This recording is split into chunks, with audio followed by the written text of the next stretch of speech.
Welcome back to the business story, and we will be talking more with Mr. Choi Jun, CEO of Mercedes-Benz Vietnam, about the forecast of the automotive industry in Vietnam. Welcome back, Mr. Choi.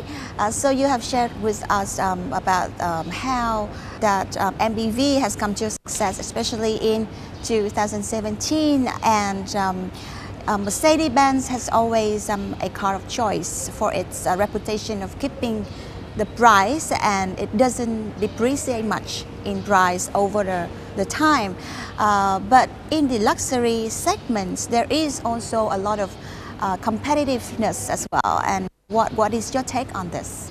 Well, first of all, we are very happy to be, personally myself, I'm very happy to be working here in Vietnam at a time when the overall development of Vietnam is in full blast.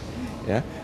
The economy is so strong, and I have no doubt that in the next 5-10 years, Vietnam will become even a bigger in terms of economy, will become a bigger market for us. So from that point of view, I feel very privileged to be working here. In that sense, also we're very happy that here in Vietnam, as I mentioned earlier on, there is a segment of customers that really appreciate very premium products like us, yeah? Like what we are offering. So from that point of view, price competition is not one of the key focus of our brand. Of course, we try to bring to Vietnam the best product with the best technologies and at prices that make sense to the customers. So from that point of view, our focus is not so much competing on price per se. We try to bring in the best products, best technology, and also more importantly, to provide the best service. So over the last years, what we have strongly focused on is on service. So we have 14 dealerships across the country. And in major cities, we have authorized dealerships and workshops. So today, most of our customers will be able to reach any of our authorized workshop within 30 minutes or maximum 1 hour. So I believe the focus on service keeps us going, and this is one of the big major selling points of us as a premium brand.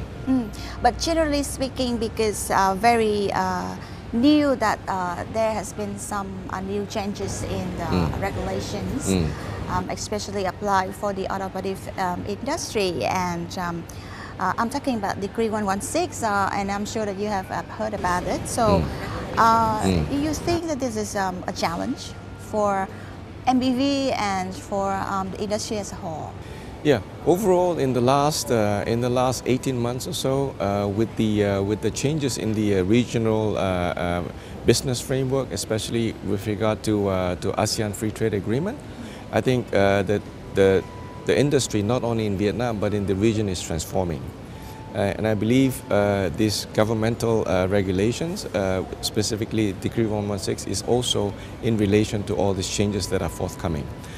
And thankfully for Mercedes-Benz Vietnam, in January, as a major milestone, we have got the approval for the importer license from the Ministry of Industry and Trade.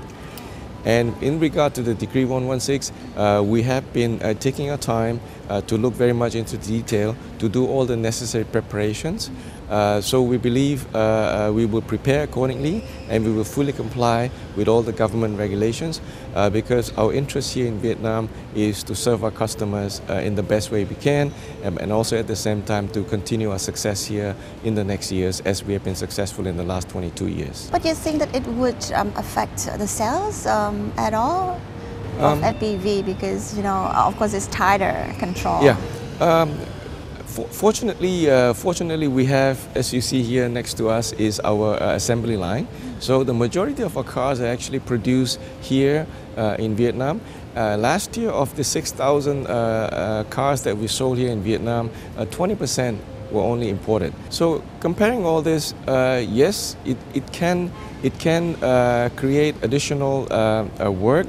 It can create a bit more time-consuming tasks, but we are pretty much confident that we will comply with all the government regulations, and it's a matter of time when we will get all these things in place, and I think we are good to go. Yeah, and also very new statistics shows that in the first months of 2018, there has been a shortages of car supplies. Is that true in your point of view, and how to solve it? Yeah, I can't comment about the other brands, but for us, because we fortunately have an assembly line here, so we have sufficient cars, although it can differ by models. Yeah, so it is always a challenge because sometimes some models we have sufficient supply, some a little less. So it pretty much goes to the different models and which models the customers are looking for. So we have sufficient cars. So I believe today, if customer walks into any of our dealerships today, I believe unless there's a specific model that the customer is looking for that we don't have in our stock, I believe the customer can walk away with a car. I'm pretty sure of that. We have enough supply.